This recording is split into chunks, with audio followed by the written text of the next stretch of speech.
Welcome to the Sustaining Creativity Podcast. I'm your host, Mari Riesberg. Over the past several years, I've combined my degrees in acting and somatic psychology to share my sustaining creativity techniques with performers. And now I've decided to share it with a bigger audience that includes you. I believe we are all creative, and this podcast is all about that. I'll be interviewing people from all backgrounds, ages, and creativity experiences to share just how creative we all are. Today, I'll be chatting with Barby Ingle, best-selling author, reality personality, and multifaceted human. Please enjoy Barby Ingle.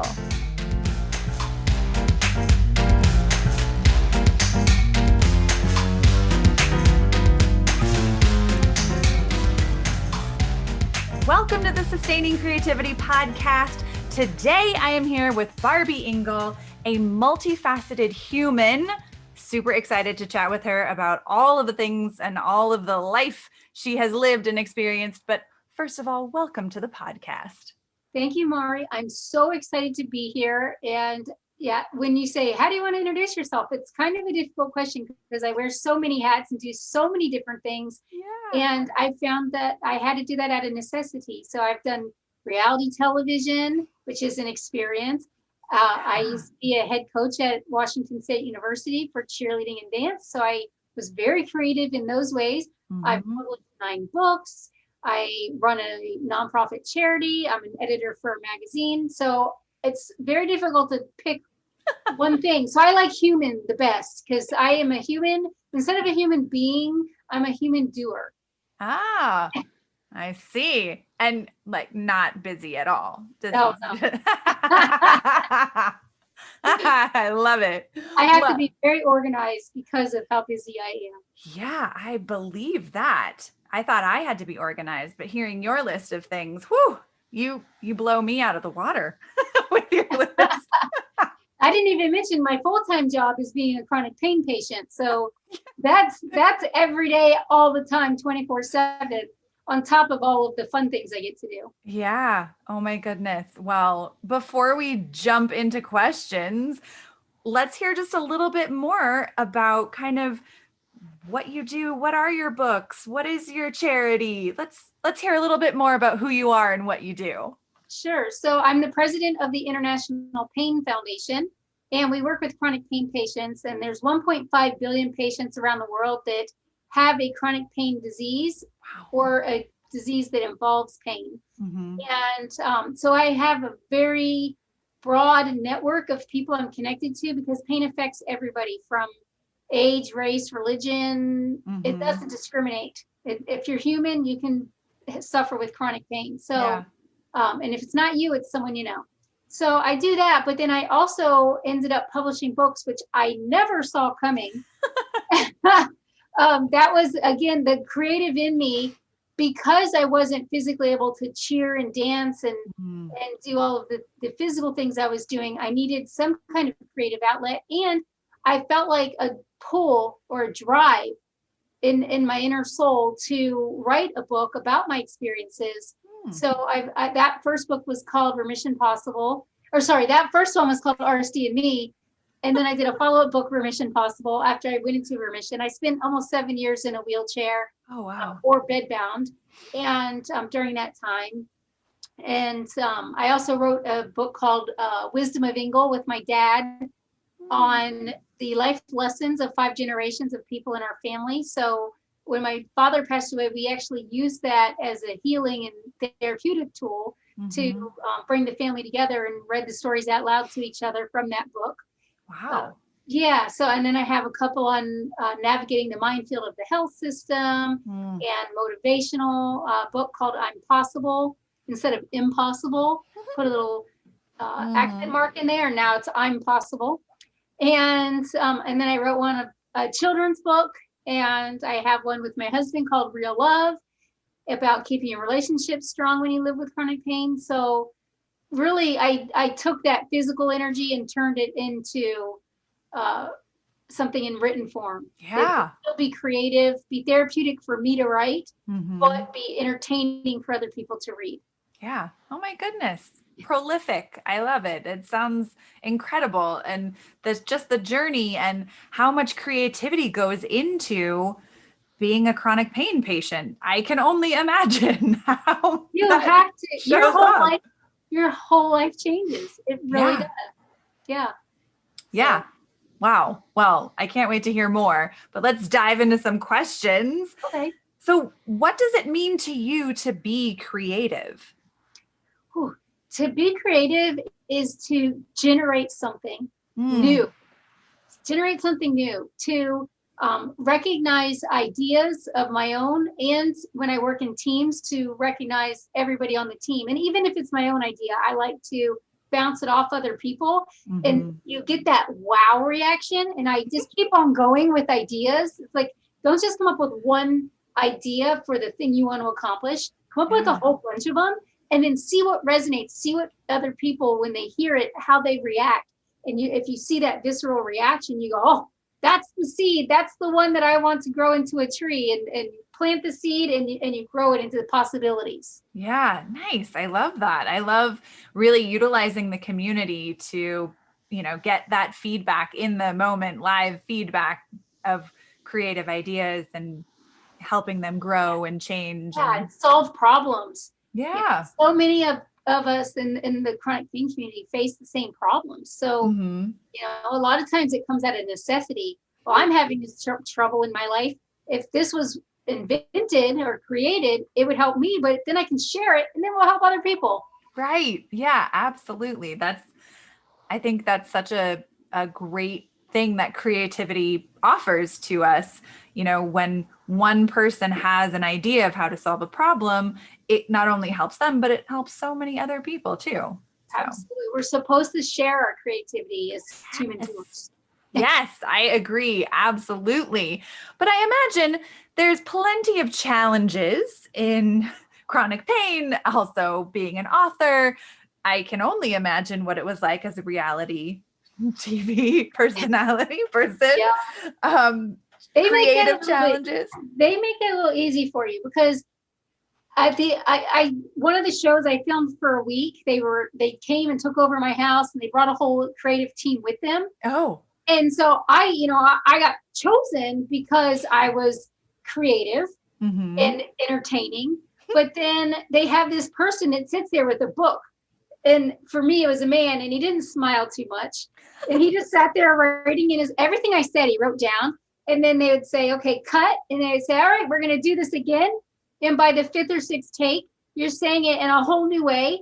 And by the end of the week, I was like, oh my goodness, I lost some of my confidence. Like, what am I supposed to say? How am I supposed to be? What am I supposed to do? Because I had Peter sitting in the corner telling me the better way to do it, or say it, or get it across. And so I had actually less creativity in what I was doing with reality television than I do when I'm creating a project that's going to impact the chronic pain community or better my own life. And a lot of things, like doctors don't have time to teach you the tips and tools of everyday living when you all of a sudden are faced with something and you didn't learn it beforehand. So now you're in pain. It's hard to concentrate. What can you do? You've got to get creative. And that's what I've had to do. Yeah, absolutely. I mean, that sounds so suffocating almost, to have someone tell you what you can and can't, or how you should say something that was your authentic response.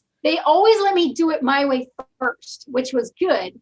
But then they would say, okay, say it this way. And then sometimes I would have trouble with that. I'm like, I'm not good at scripted. I'm not an actress. Yeah.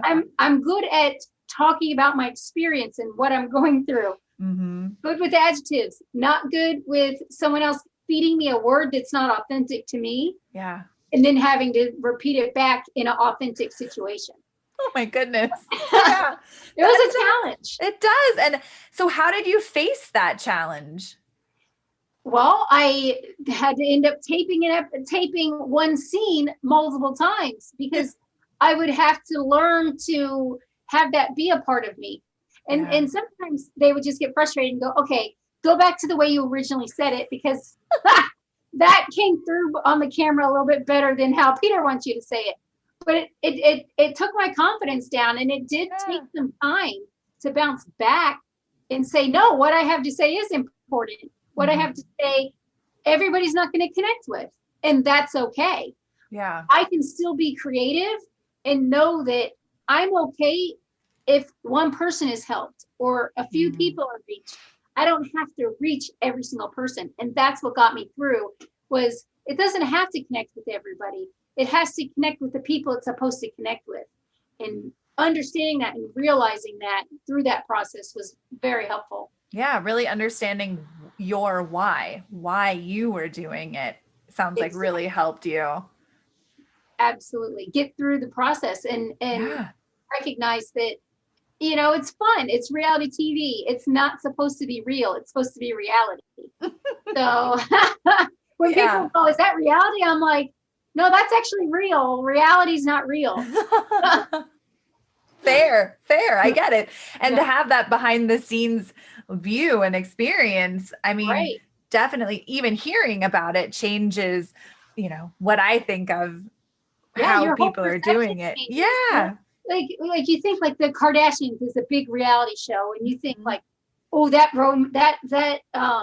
proposal when Chris Humphries proposed to Kim Kardashian and all the roses and all the things, they taped that at least 6 times. I can tell you, it wasn't that romantic when he actually did it the first time. It was when the writing producer came in and said, hey, change it up, move this, change that, let's get the lighting different.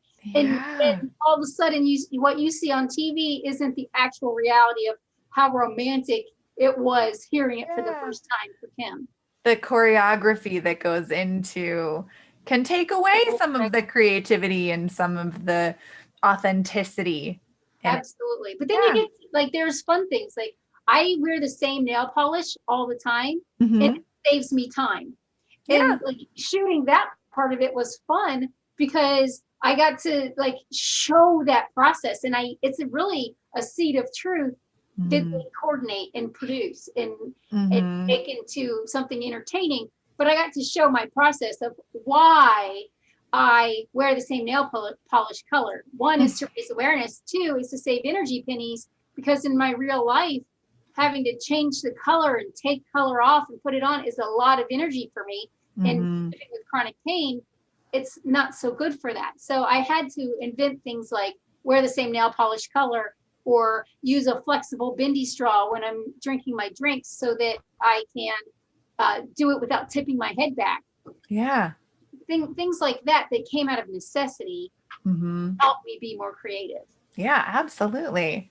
I love all of this. And, you know, it just makes me think, you know, kind of your early life, childhood. What's your earliest memory of being creative?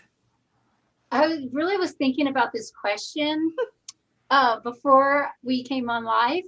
And the earliest memory I have, I went and saw a soccer game.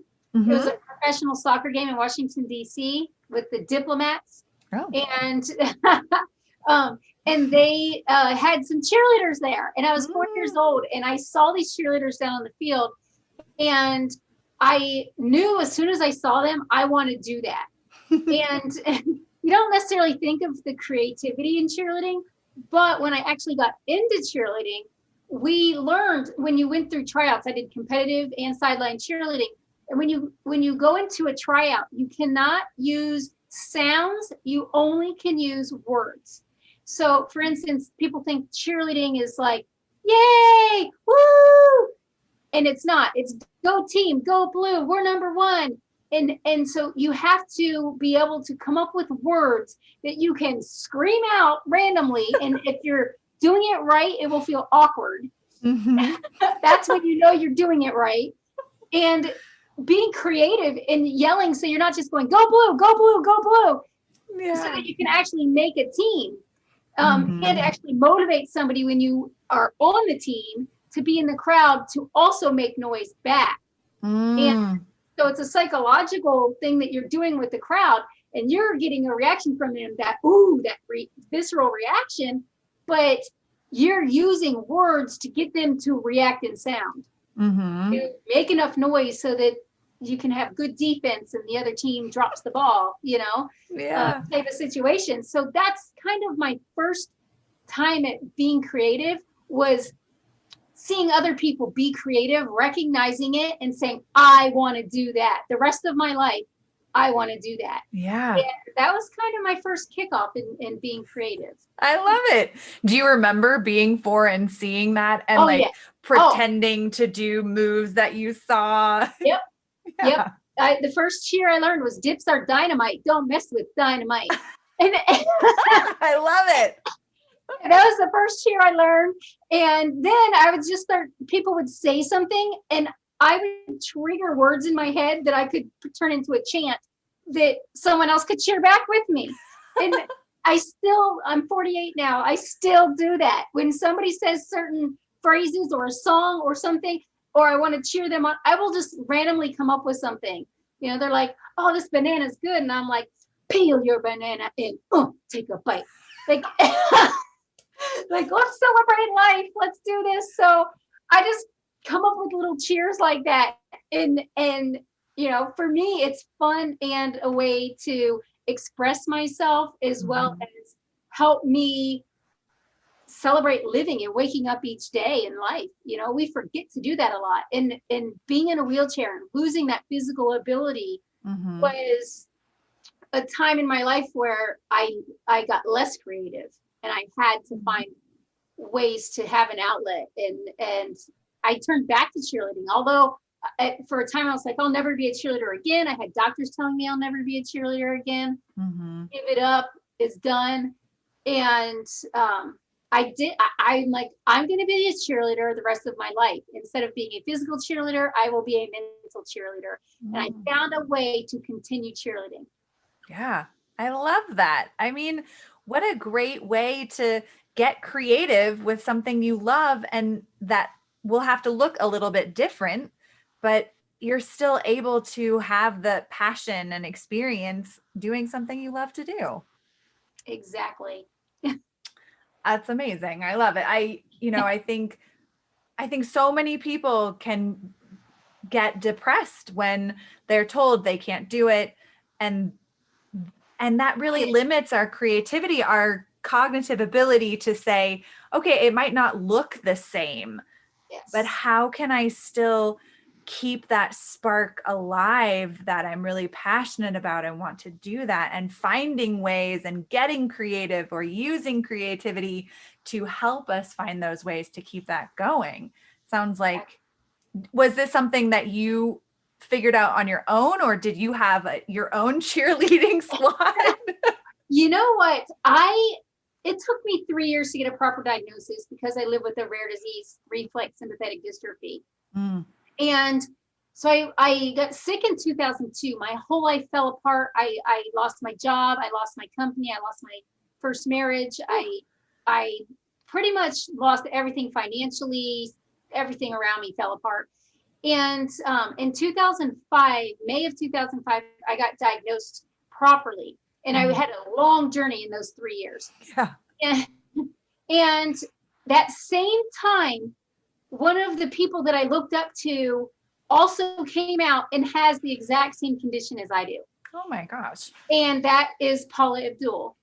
And she was one of my inspirations and heroes in cheerleading and dance and singing. And so I loved her for all of those reasons and her creative outlets.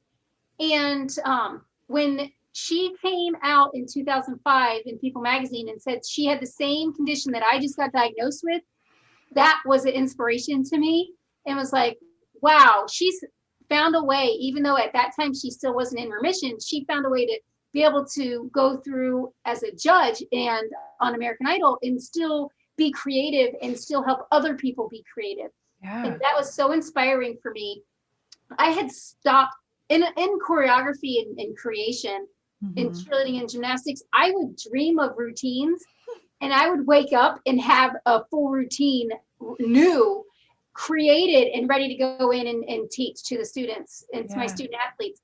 I lost that when I first got sick for that 3 years. And then when I started talking to Paula, I started like wanting to get back. I'm like, I got to get that back. I got to get that back. And then I actually met her in person and got to share with her and become friends with her and share our connection. So about 6 years after that, and I started dreaming about dance again. I started choreographing in my dreams again. And although I wasn't physically doing it. So she really had helped me mentally get through that time, and sharing our stories together and some of the things that she's done and tried, and doing some of those things in my life, and finding a way, okay, she has millions of dollars and I don't.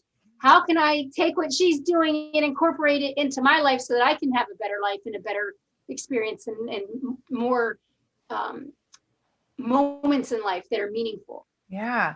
And Wow. so I was able to use her before I met her as a muse, and then met her and became friends with her and got to know some of the behind the scenes that aren't out in the public, and use that to bring cheer and dance back into my life. And in 2016, 2015 and 16, I helped create a new song called Hope is True. And we had a launch party, and one of our Hero of Hopes that year, it's an award we give away for our International Pain Foundation, was to Billy Blanks Jr., who runs Dance It Out and does adaptive dance for people in wheelchairs and that kind of thing. And I made it a goal to dance again, physically dance, even though it's not like a professional dancer like I used to be. It's movement and creativity.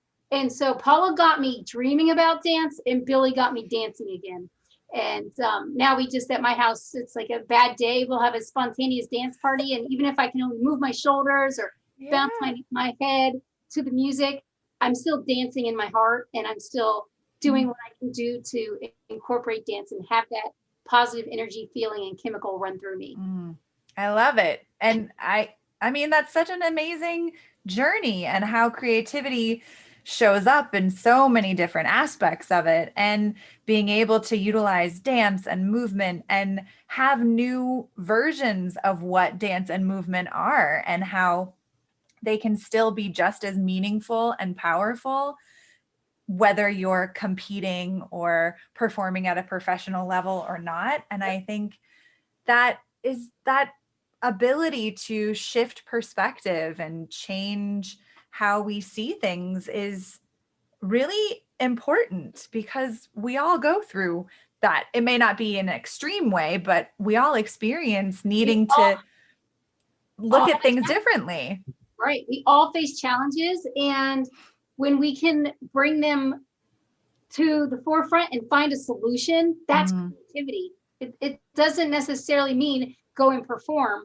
Although I found performing, it brings me endorphins that are better than pain medication. They're better than a lot of the treatment options that I've tried. It's like, if I could perform every single day and have the endorphins that come from that, that would just be an amazing, amazing feeling. And I don't like being on medications. And so I would love to have that every single day. Physically, I'm limited a little bit, but I still get up and do physical activity when I can, and participate just to get those endorphins. I love it. Yeah. Wait, I think we forget that even small physical exercise or physical activity can produce endorphins and adrenaline and get our, the chemicals moving in our body. It's great. Yeah. I imagine, just hearing your story, you navigate kind of everyday issues with a lot of creativity, but what are some of the ones that you currently navigate, and how do you use creativity to navigate them? Well, I try to be creative and make life easier, because when you live with chronic pain, your life goes from just living every day to living moment to moment. And in this moment, how do I live to my fullest? And it can be things around our house. Like, we just moved to a new house this year. And I said, our bedroom is so far away from the laundry room that getting laundry to the laundry room is a problem. But they have a mutual wall. You just have to walk all the way around the house to get to the other side to get to the laundry room. So I said, hey, husband, how about we take out the wall here and make a laundry chute into the laundry room from the closet? So when you're getting changed or dressed, you can just drop your dirty clothes through the laundry chute, and they're already in the laundry room. We don't have to carry them all the way around. And then when the dryer's done, you can take the stuff out of the dryer, hang it back up onto a hanger, and put it right into the closet. and it's already in the closet. You don't even have to carry it back around the other way. So we just had that created. Nice. I don't like shoes. Shoes hurt me. So I switched to flip-flops, and I have 26 pairs of flip-flops, every color that I can find. I get them from Old Navy. They're once a year, they have a $1 sale. Yep. So I buy every single one they have in my size. So I have about 26 pairs in a year. And I keep some in the car, some by the front door and some by the back door. So anytime I'm leaving, I live in Arizona. The ground is very, very hot. Mm-hmm. So you have to put something on your foot to walk outside. Yeah. So I just leave some shoes. And so no matter what outfit I'm wearing, there's a few choices to match my outfit. And I'm just known as like the flip-flop queen.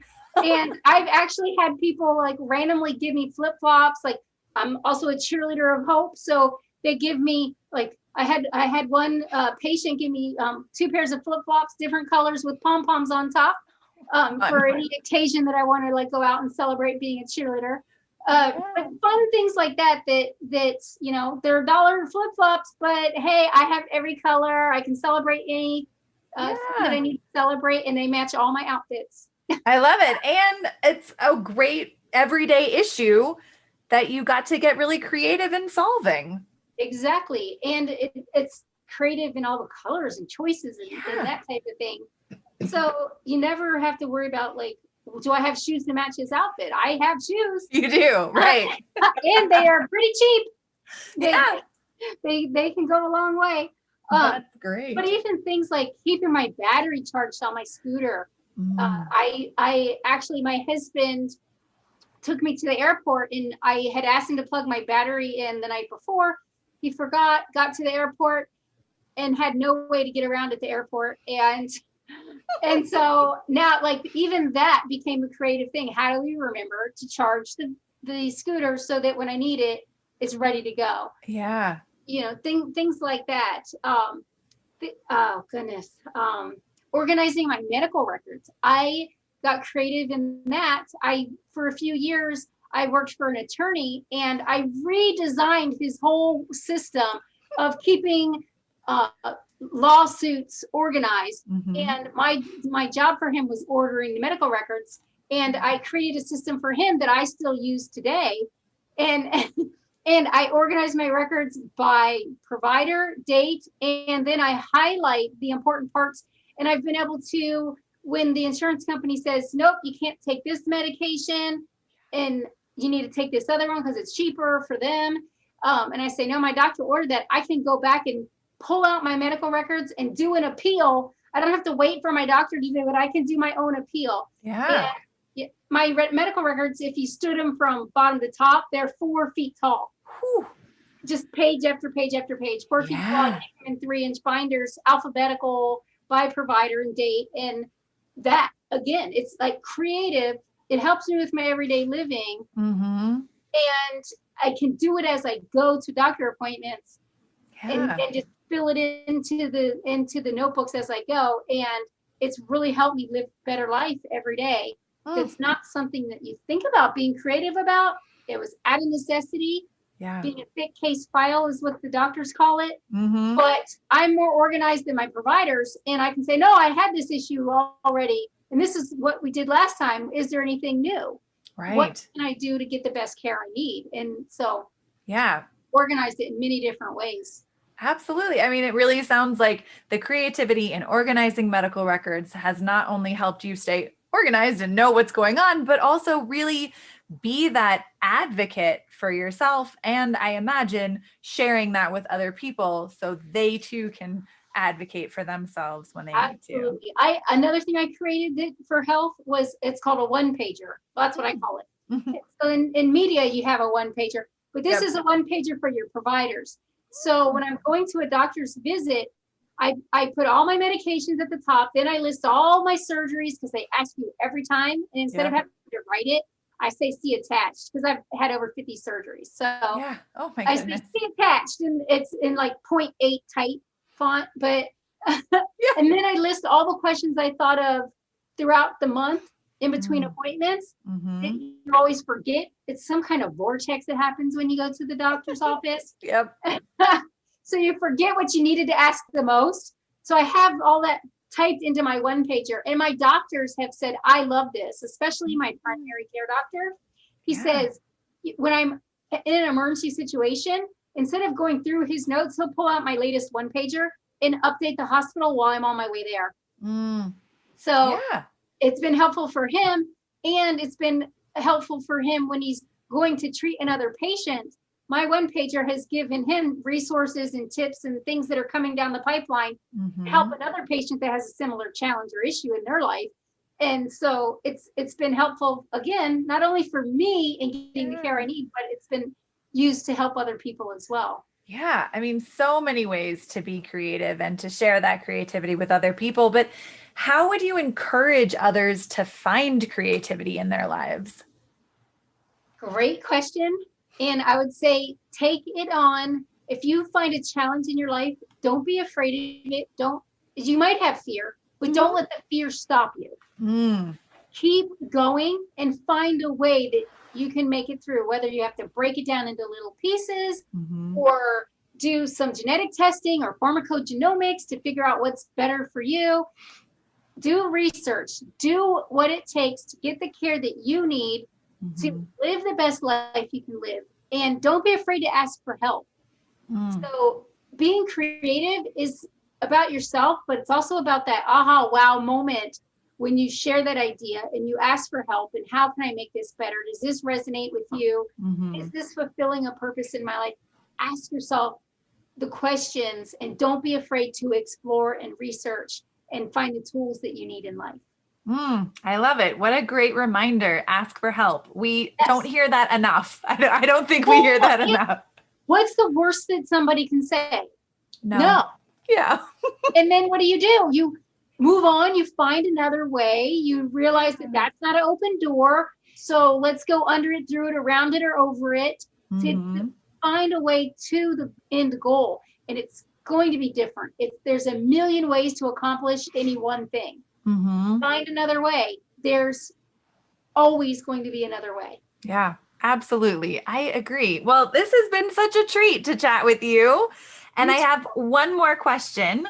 Okay. What does it feel like to you when you are creative? It feels hopeful. I love hope. And even the littlest spark can get you through. And when you're creative, it's like planting a seed that can grow into a tree. And that hope is the water. And you keep filling it until you accomplish what you need to accomplish. That's what it is for me. Nice. Yeah. Can I ask a favor of the listeners to the Sustaining Creativity podcast? Absolutely. Okay. So everybody who listens and tunes in, whether this is your first time and you got something out of this particular episode or you're listening to a different episode, give her a review.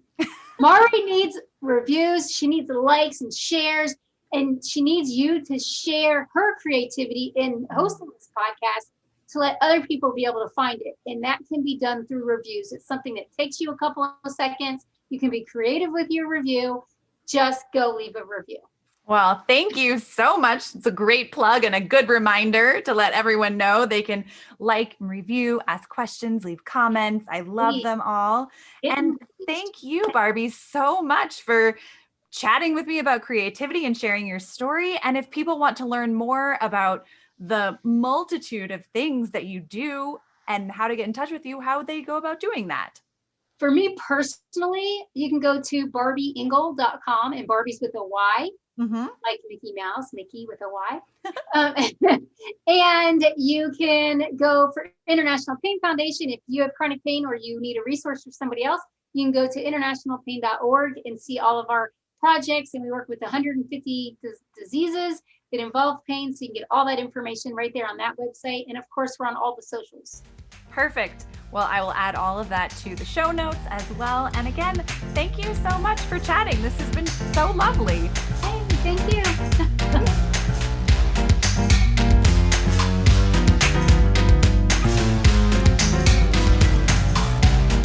Thanks for listening to the Sustaining Creativity podcast. We'd love to keep in touch, so follow us on Facebook and Instagram. We are at Sustaining Creativity. If you're looking to awaken more creativity in your own life, check out my 12-week Awakening Creativity course. The link is in the show notes, and join us to learn concrete skills to take creative risk, ignite your subconscious, rediscover imagination, and collaborate with your creativity ensemble. If you sign up through the podcast, make sure to use the code SC Podcast, like Sustaining Creativity Podcast, for 20% off.